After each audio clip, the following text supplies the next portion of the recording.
To my channel Tanu mixing ব্লগে সকলকে স্বাগত। আশা করি তোমরা সকলে খুব ভালো আছো, আর আমিও মোটামুটি আছি। এখন ঘড়িতে বাজে ভোর 6টা বেজে গেছে। এই আমার মেয়েকে রেডি করছি, তো স্কুলে পাঠাবো। তো তোমরা দেখতে থাকো, সঙ্গে থাকো। আজকে থেকে ডেলি ব্লগ আমি করছি। কার না যেতে ইচ্ছা করে, কারোরই যেতে ইচ্ছা করে না, তাই হোক জোর করে পাঠানো। তারপরে দেখো, যেহেতু এখন দিওয়ালি মরশুম আসছে, সেহেতু এই লাইটগুলো, এইটা আমার একটা ভাই হয়, আমার ভাই এসেছে লাইটগুলো লাগিয়ে দিতে। তো এই ভাইটা ইলেকট্রিক্যাল ইঞ্জিনিয়ার, তো ও চাকরি করে বালাজি কোম্পানিতে। তো ও বললো যে ঠিক আছে দিদি, আমি তোমাকে লাইটগুলো লাগিয়ে দেবো। আমি বললাম আচ্ছা ঠিক আছে ভাই, তুমি তাহলে একটু আমার লাইটগুলো লাগিয়ে দিও।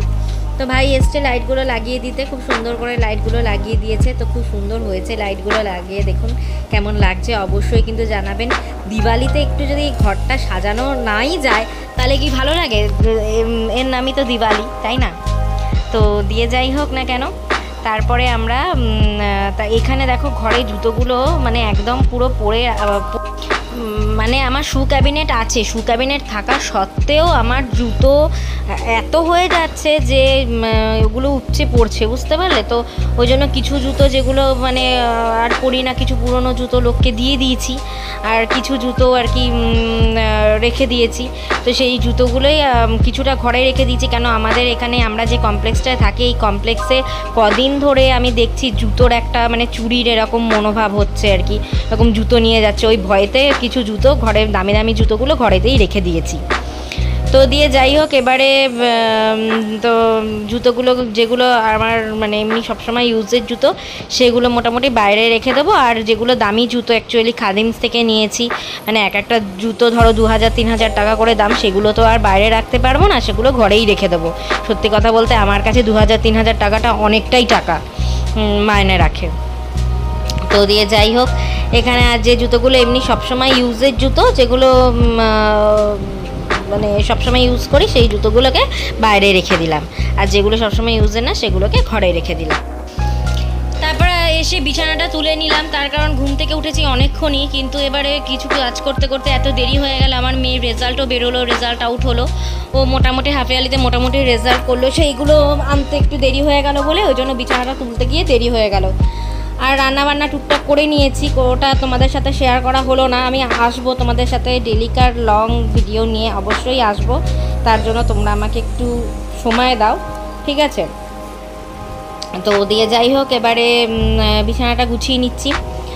আর একটা জিনিস আমি সবসময় এটা মনে করি যে আজকালকার দিনে তুমি বেশি অন্তত কারোর সাথে মেশাটা বা বেশি কারোর সাথে মেলামেশা করাটা সত্যি কথা বলতে আজকালকার দিনে উচিত নয়।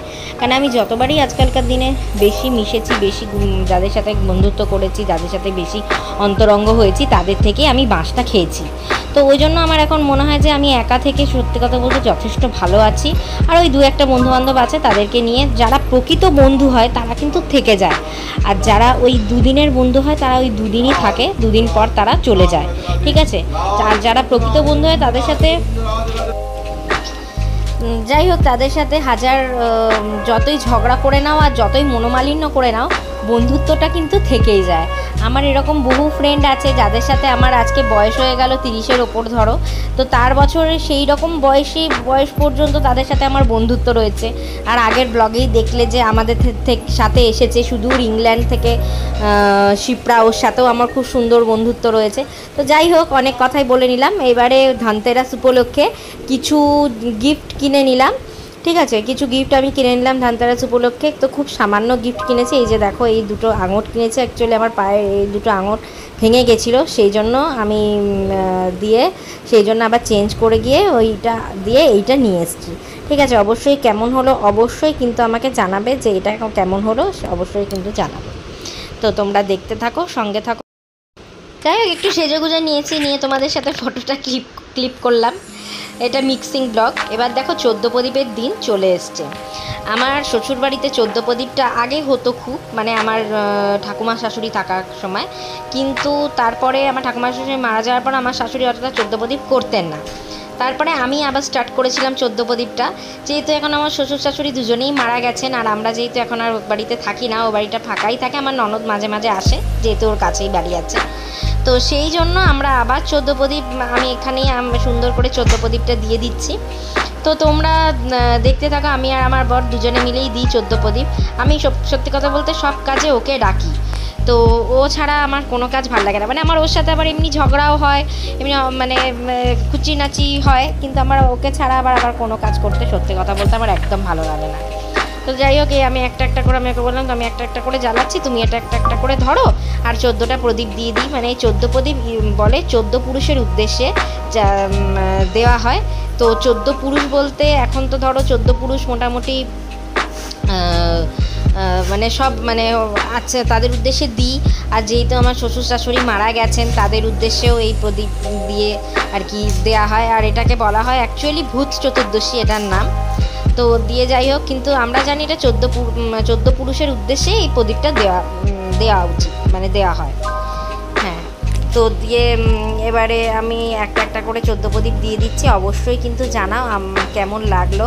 আমি যতটা পারলাম 14 প্রদীপ দিতে তোমাদের সাথে শেয়ার করলাম। আমার মেয়ে ভিডিওটা শ্যুট করে দিচ্ছে, ওই জন্য জানি না ভিডিওটা ঠিকঠাক করে শ্যুট হচ্ছে কি হচ্ছে না, আমি বুঝতে পারছি না। ঠিক আছে, বাথরুমের দুয়ারেও দিতে হয়। 14 প্রদীপ দেওয়ার নিয়ম হচ্ছে দক্ষিণ মুখ করে দিতে হয়, দক্ষিণ দিকে মুখ করে। আর দেওয়ার নিয়ম হচ্ছে, যেহেতু আমি ব্রাহ্মণ ফ্যামিলি থেকে বিলং করি, আমি জানি দক্ষিণ মুখ করে দিতে হয়। আর বাথরুমের দুয়ারেও দিতে হয়, ঘরের দুয়ারে দিতে হয়, রান্নাঘরে দিতে হয়, সব জায়গায় জায়গায় 14 প্রদীপ দিতে হয়। আর আগে ছোটোবেলায় দেখতাম আমার মা বা মামার বাড়িতে গিয়ে দেখতাম যে তারা মাটির প্রদীপ তৈরি করতো, এরকম ছোট ছোট মাটির প্রদীপ। সেই মাটির প্রদীপ তৈরি করে মাটির প্রদীপ দিত, আমরা খুব মজা করতাম। সেই দিনগুলো প্রচণ্ড এনজয় করেছি। আর আমি চেষ্টা করি যে সেই দিনগুলো আমিও যতটা পারবো ততটা তুলে রাখার, মানে তোলার জন্য, মানে যতটা আমি করতে পারছি। তো এখন তো আর এখানে মাটি কিনে এইটা শহরের মধ্যে আমি এখন কোথায় থেকে প্রদীপ দেখো, ঠাকুর রান্নাঘরেও দিয়ে দিলাম, আমি এখন কোথায় মাটি থেকে তুলে প্রদীপ দেব। তো সেই জন্য আমি মাটির প্রদীপগুলো কিনে এনেছি, 14টা কিনে এনেছি, 20 টাকা দাম নিয়েছে। তো সেইভাবেই প্রদীপগুলো দিয়ে দিচ্ছি। দেখো, আর এই থালাটা আমি পুরী গেছিলাম, সেই পুরী থেকে কিনে আনা। অবশ্যই জানাবে যে আমার কেমন লাগলো আমার এই ব্লগটা, তোমাদের এই 14 প্রদীপের ব্লগটা। দেখো, আমি যেরকম আমি চেষ্টা করি সেরকমভাবেই নিজেকে তুলে ধরার জন্য। তো দিয়ে যাই হোক, আজকে দেখো তোমাদেরকে তুলে ধরলাম। দেখো প্রদীপের গায়েও দিয়ে দিলাম, মানে ঘরের ঢোকার মুখেও দিয়ে দিতে হয় দুদিকে দুটো দক্ষিণ দিক মুখ করে, সেটাও দিয়ে দিলাম।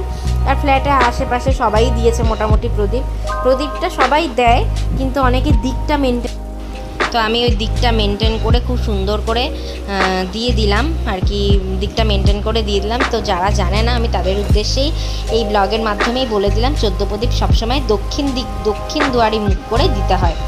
তো দিয়ে যাই হোক, এই দেখো সব দেওয়া হয়ে গেল। তো অবশ্যই জানাবে কেমন লাগলো। যদি আমার এই ব্লগটা তোমাদের ভালো লাগে তাহলে অবশ্যই কিন্তু লাইক, শেয়ার আর একটা সাবস্ক্রাইব করে দেওয়ার অনুরোধ রইল।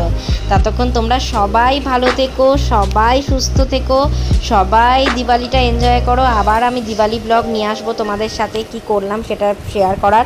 আমি চেষ্টা করছি যে আবার আমি ডেলি ব্লগ করার, তো সেগুলো আবার নিয়ে আসবো। তোমরা অবশ্যই কিন্তু আমাকে জানাবে যে কেমন লাগলো। এটা আমার বর দিয়ে দিচ্ছে, ঠিক আছে, লাস্টের দুটো আমার বর দিয়ে দিচ্ছে। তো ঠিক আছে, আজকের মতো ব্লগটা এখানেই আমি রাখবো। তো তোমরা সবাই দেখো, লাইটটা অফ করে দিয়েছি, লাইটটা অফ করে কেমন লাগছে সেই দৃশ্যটাও তোমাদের সাথে শেয়ার করলাম। লাইটটা অফ করেও কিন্তু খুব সুন্দর লাগছে, একটা খুব সুন্দর লুক হয়েছে, এবং দিয়েও সত্যি কথা বলতে খুব ভালো লাগছে। ঠিক আছে, তো আজকের মতো tata, bye, love you all. সবাই খুব ভালো থেকো, টাটা।